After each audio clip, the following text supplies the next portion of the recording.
Mahigit 300,000 pisong halaga ng umano'y shabu ang nasabat sa 3 suspect sa bypass operation sa Malabon. Wala silang pahayag. May unang balita si Bea Pinlac. Kuha ang video na ito sa madilim na bahagi ng Barangay Ibaba, Malabon City, Martes ng madaling araw. Maya-maya, Go. Kuha na.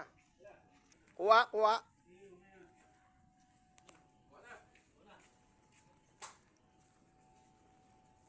Ayos.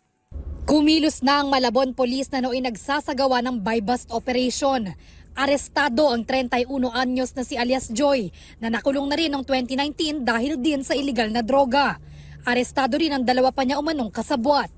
Ang kayang i-market neto ni alias Joy is 50 to 100 grams per week.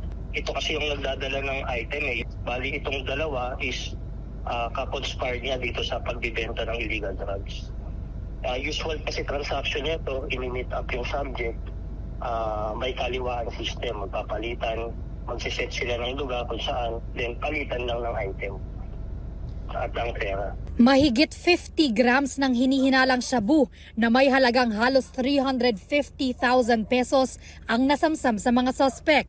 Ayon sa pulisya, online sila karaniwan nakikipag-usap sa kanilang mga parokyano. May contact sila doon via messenger, minsan tawag, yun ang ginagawa nilang mode of communication.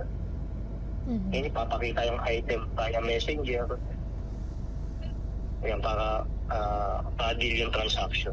Napag-alaman din ng pulisya na may warrant of arrest para kay alias Joy dahil sa kaso ng illegal na droga na isinilbi sa kanya sa kulungan. Matipid ang pahayag ni alias Joy. Sa korte na lang po ako magpapaliwanag. Hindi ko po sila kilala. Tumangging magbigay ng pahayag ang 2 pang suspect.